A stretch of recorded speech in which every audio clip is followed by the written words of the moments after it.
Shalom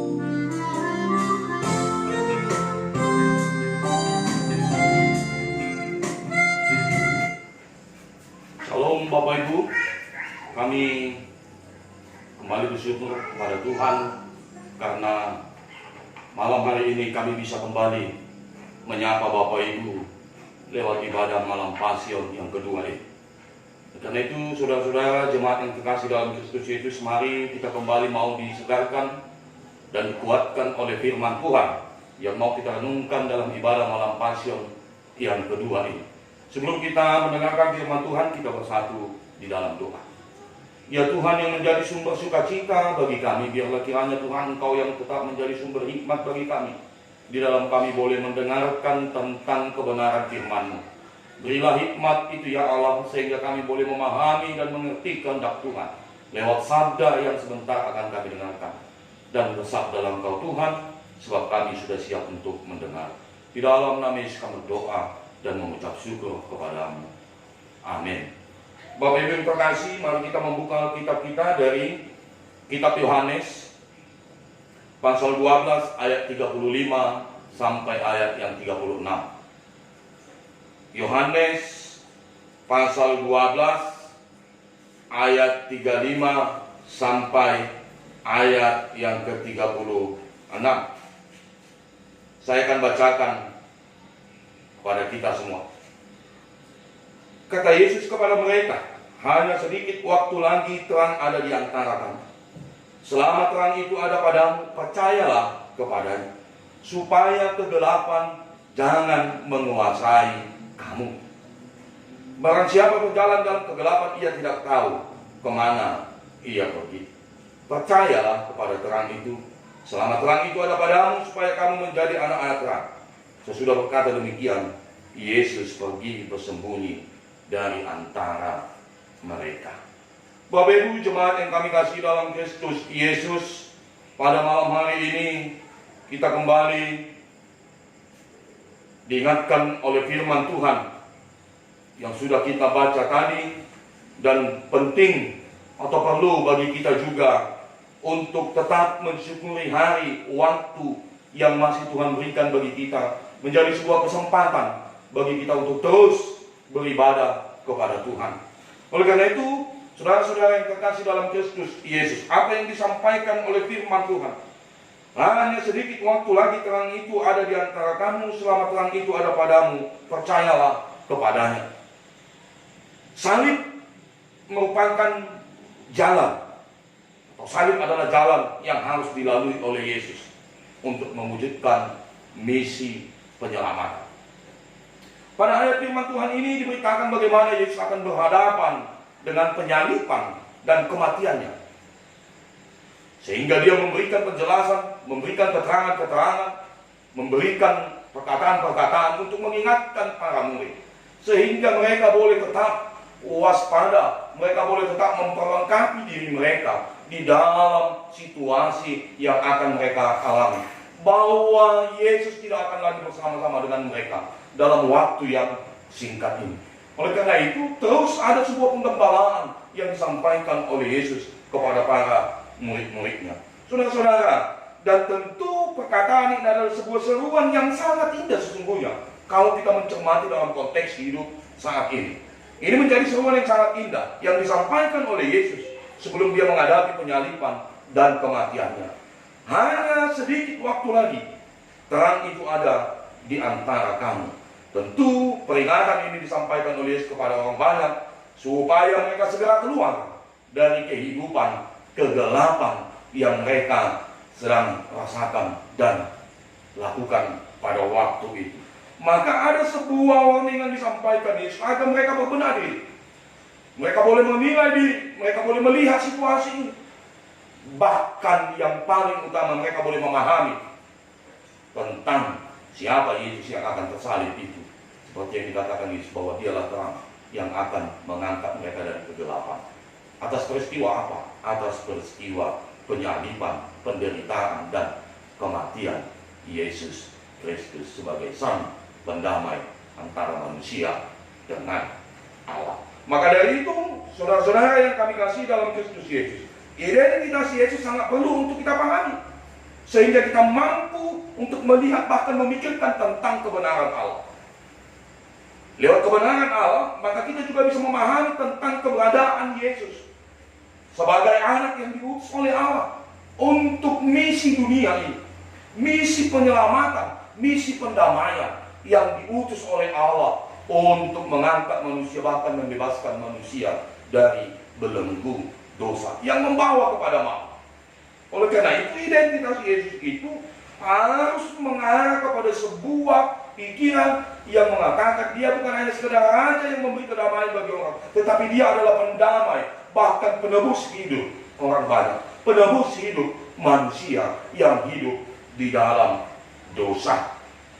Karena itu pada ibadah malam pasir yang kedua ini, Bapak Ibu yang terkasih dalam Kristus Yesus, ada dua amanat yang mau kita renungkan dan terus kita lakukan di dalam perjalanan hidup ini.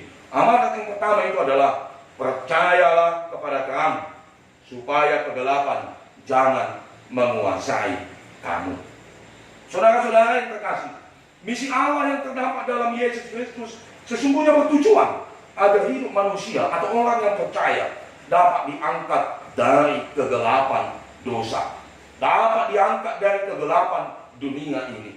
Dunia yang menjadi tempat bagi manusia untuk menjalani hidup, dunia yang dimana manusia ada di dalamnya, dan di dalam kehidupan manusia itu banyak sekali kegelapan-kegelapan yang mengancam kehidupan umat manusia, umat yang percaya kepada Kristus. Oleh karena itu, peringatan percaya kepada terang adalah sebuah senjata yang perlu kita pegang, senjata yang perlu kita perlengkapi di dalam diri kita, agar kegelapan-kegelapan dunia ini tidak mengalahkan kehidupan kita, tidak mengalahkan iman percaya kita, sehingga kita tetap teguh walau Yesus tidak lagi bersama-sama dengan kita. Sama dalam konteks dulu, Yesus mengingatkan agar mereka menguasai, bahkan memiliki terang itu, bahkan menghidupi dan mengimaninya. Sehingga ketika Yesus sudah pergi naik ke surga, ketika sudah melakukan misi Allah lewat penderitaan, penyaliban, kematian, dan kebangkitan, lalu Yesus terang ke surga.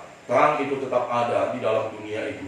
Terang itulah yang akan mengalahkan keadaan dunia itu. Nah, perlu untuk kita sadari saat ini, saudara-saudara, Bapak Ibu terkasih, dalam hal inilah Yesus menyampaikan pesan agar terang itu harus hidup dan ada di dalam diri manusia, agar bukan lagi kegelapan yang menyelimuti hidup manusia. Harus diperbaharui. Manusia itu harus memahami bahwa terang yang dimaksud adalah Yesus Kristus. Dialah terang dunia. Maka perlu memahami identitas Yesus dalam konteks pasal ini, sehingga perkataan terang itu bukan hanya sekadar sebuah wacana ataupun nuansa simbolis yang disampaikan oleh Yesus, tetapi terang yang dimaksud itu adalah Yesus Kristus yang akan mati tersalib di kayu salib. Maka perlu untuk mengimani, bahkan menyadarkan diri bahwa dia, Yesus, adalah terang yang akan mengangkat kita dari sebuah kegelapan. Kehadirannya mampu meningkatkan keadaan dunia yang mengancam hidup manusia. Kita selalu terancam oleh keadaan dunia ini. Kita selalu terancam oleh kenikmatan, kemewahan, kemegahan dunia ini, Bapak Ibu. Sehingga kita mungkin bisa jatuh terus dalam godaan dosa. Kita mungkin jatuh dalam pencobaan.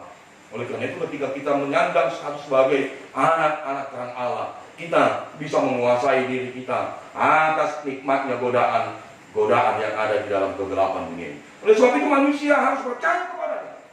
Manusia harus mengerti maksud dan keberadaan Yesus yang akan tersalib menjadi jalan keselamatan.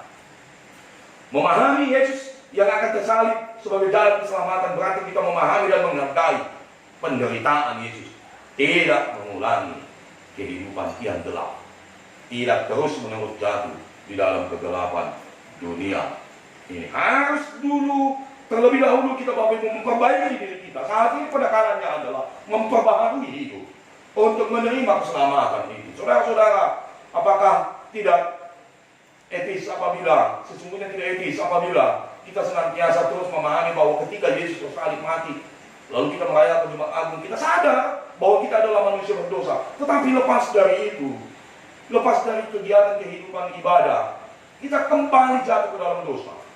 Lalu tahun depan kita kembali mengatakan, Tuhan, aku berdosa, ampuni, terima kasih atas penebusanmu. Berulang-ulang kali Bapak Ibu, kehidupan yang salah itu, dengan sadar kita melakukannya, Dan dengan sadar kita bisa juga mengatakan nanti bisa menerima penebusan. Bukan itu yang mau dimaksud dalam kisah penyaliban ini. Tetapi sehingga engkau harus menjadi anak yang terang, anak-anak terang Allah, yang terus mengangkat, terus memperbarui diri, terus melakukan perubahan-perubahan yang baik, dan meninggalkan kehidupan yang lama. Terangkat dari kegelapan menuju terang ilahi Allah. Artinya apa? Meninggalkan perilaku-perilaku buruk, perilaku lama, dan tidak mengulang, dan berusaha untuk mencari kehidupan yang lebih baik, kehidupan yang lebih indah bersama dengan Yesus.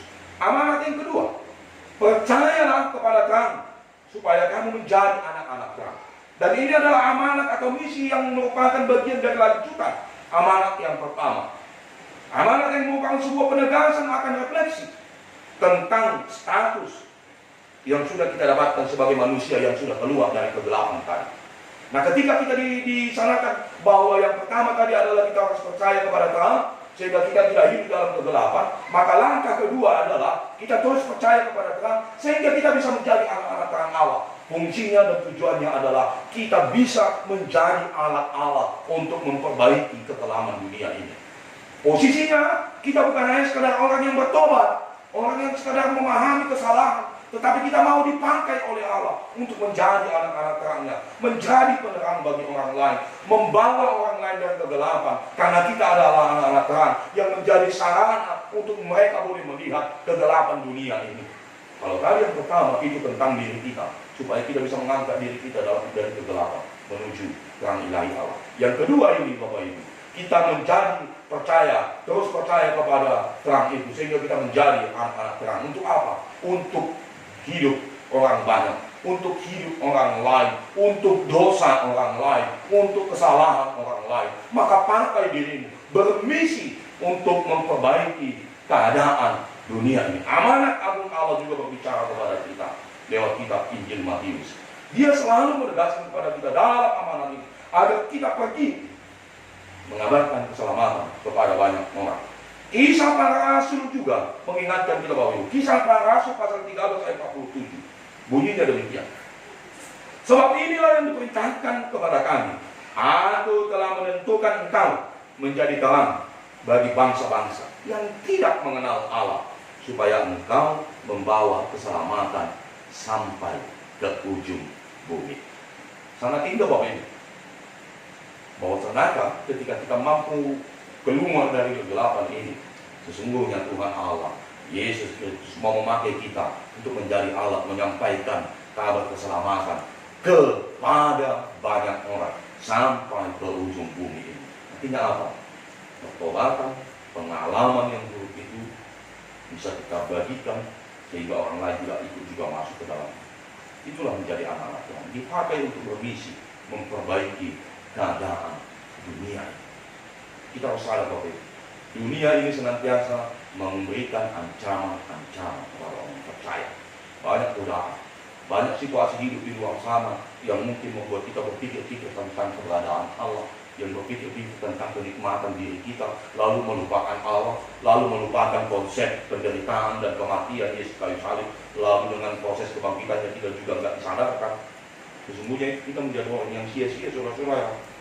Oleh karena itu penting bagi kita untuk senantiasa hidup dalam keselamatan yang sudah diberikan Yesus lewat kematiannya itu.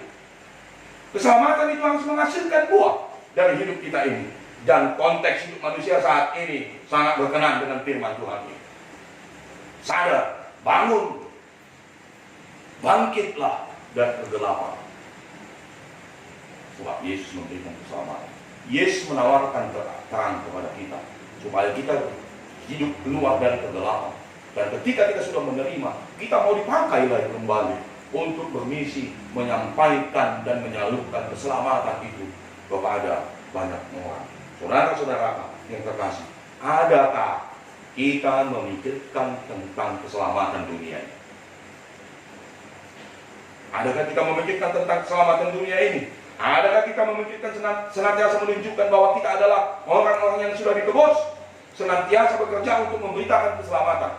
Firman Tuhan juga berkata, sebab engkau telah dibeli dengan harga yang lunas diwayah. Oleh karena itu muliakanlah Allah. Memuliakan Allah juga melakukan, bahkan refleksikan keselamatan. yang sudah kita terima Bapak. Kita sudah ditebus dengan harga yang lunas dibayar.